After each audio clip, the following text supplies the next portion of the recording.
Hello friends, welcome back to my YouTube channel. তো আজকে দুপুরবেলাকার কি মেনু অবশ্যই তোমাদের সাথে শেয়ার করব। আর হ্যাঁ, রেসিপিটা ভালো লাগলে অবশ্যই তোমরা একটা লাইক, কমেন্ট এবং সাবস্ক্রাইব করে আমার পাশে থেকো। এবার আমি এখানে কিন্তু চিকেনটা আগেই বসিয়ে দিয়েছি। এখানে চিকেনের মধ্যে আমি দিয়েছিলাম সর্ষের তেল, তার মধ্যে গরম মশলা, তেজপাতা ফোড়ন দিয়ে পেঁয়াজ, আদা, রসুন আর টমেটো দিয়ে চিকেনটাকে আমি কষাতে শুরু করে দিয়েছি। দেখতেই পাচ্ছ তোমরা। এবার আমি এখানে একটা মশলা তৈরি করছি, চলো তোমাদের দেখাই। এই যে এর মধ্যে জিরে গুঁড়ো, ধনে গুঁড়ো, চিকেন কারি মশলা আর কাশ্মীরি লঙ্কার গুঁড়ো, হলুদ আর নুন সব আছে একসাথে। এগুলোকেই মিক্সড করে চিকেনটা কষাবো। আর এই যে দেখো গাজর, পেঁপে, আলু আমি এগুলো আগেই সব সিটি মেরে নিয়েছি। এটা খুব কম তেল মশলায় রান্না, যেহেতু এটা খুব কম তেল মশলা দিয়েই করছি, তাই এটা সবার পক্ষে খুব ভালো আর স্বাস্থ্যকর রান্না। যাদের শরীর টরীর একটু খারাপ হলো বা বাড়িতে বাচ্চা থাকলো, তারা এইভাবে রান্নাটা করে অবশ্যই খেতে পারো। আশা করছি সবার ভালো লাগবে। আমি এইভাবেই করি যখন কারো শরীর টরীর খারাপ হয় বা হয়তো একটু সিম্পল খেতে ইচ্ছা হলো, তখন এটা খেতেও খুব টেস্ট লাগে আর শরীরের পক্ষেও খুব ভালো। বেশি তেল মশলা দেওয়া নেই রান্নাটায়।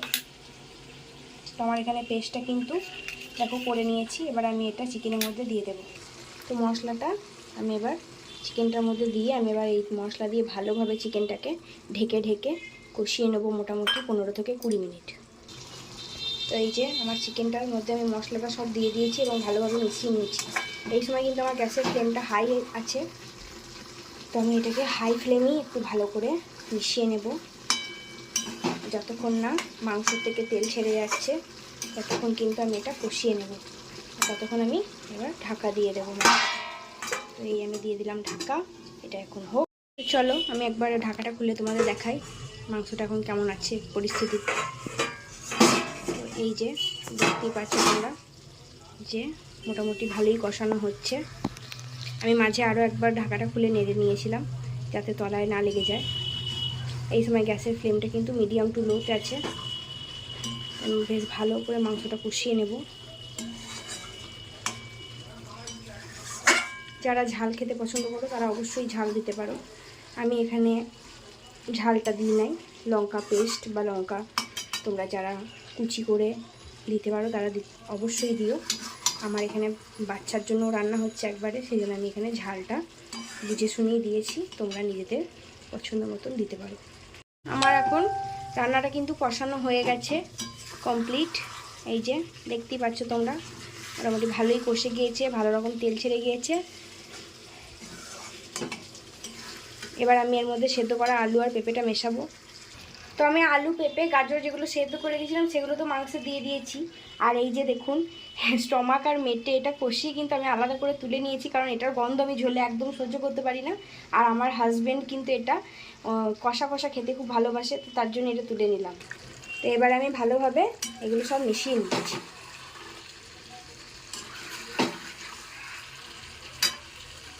আমি সমস্ত কিছুকে ভালো করে মিশিয়ে নিয়েছি। এবার এটা মিনিট 5 আমি নাড়াচাড়া করে নেবো। আর দুটো গোটা কাঁচা লঙ্কা দিয়ে দিলাম, ফ্লেভারটা ভালো হবে। এই সময় কাঁচা লঙ্কাটা দিয়ে দিও। এরপর আমি দিয়ে দেবো গরম জল। কালারটা জাস্ট দেখো বন্ধুরা কত সুন্দর লাগছে। আর এটাতে গরম জলটা দিলে মাংসটা খুব সুন্দর সেদ্ধ হবে। অলরেডি সেদ্ধ হয়ে গেছে। এই যে দেখো আমার এখানে মাংসটা নাড়তে নাড়তেই কিন্তু ছেড়ে যাচ্ছে। তো নেক্সট স্টেপে গরম জলটা আমি দিয়ে দিচ্ছি। তো এই যে গরম জলটা এবার দিয়ে দিচ্ছি, যেহেতু আমি পাতলা ঝোল করব সেই জন্য আমি আমার পরিমাণ মতন জল দিয়ে দিলাম। এবার সব কিছুকে আরও একবার মিশিয়ে নেব।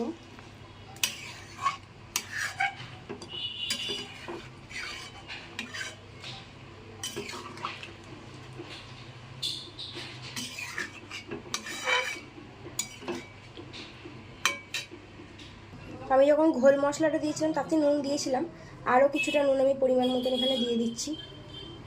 ফ্লেমটা আমি বাড়িয়ে দিলাম আর নুনটাকে ঝোলের মধ্যে ভালো করে মিশিয়ে নিচ্ছি। ঝোলের কালারটা দেখতে এত রিচ হলেও খেতে কিন্তু এটা একদম সিম্পল হয় আর বেশ ভালোও লাগে। এটা কাশ্মীরি লঙ্কার গুঁড়োর কালার, দেখেই বোঝা যাচ্ছে। যারা কাশ্মীরি লঙ্কার গুঁড়ো পছন্দ করো না তারা নাও দিতে পারো। আমার কালারটার জন্য এটা দিতে ভালো লাগে আর ঝালও হয় না। তো চিকেনটা আমার ফুটতে লেগেছে, এই পর্যায়ে আমি এটা ঢাকা দিয়ে দেবো এবং গ্যাসের ফ্লেমটা কমিয়ে দেবো। বন্ধুরা আমি ঢাকা খুলে নিয়েছি। এবার নামানোর আগে আমি একটু গোলমরিচের গুঁড়ো আর একটু গরম মশলার গুঁড়ো ছড়িয়ে নামাবো, এটাকে মিশিয়ে নেব। মাংস একদম ভালোভাবে সেদ্ধ হয়ে গেছে আর কালারটাও খুব সুন্দর এসেছে। তো চলো আজকের মতন এখানেই রান্না শেষ করছি। ভালো লাগলে সবাই আমার চ্যানেলটাকে সাবস্ক্রাইব করে দিও আর লাইক করতে ভুলো না। টাটা বন্ধুরা, দেখা হচ্ছে অন্য কোনো ভিডিওতে।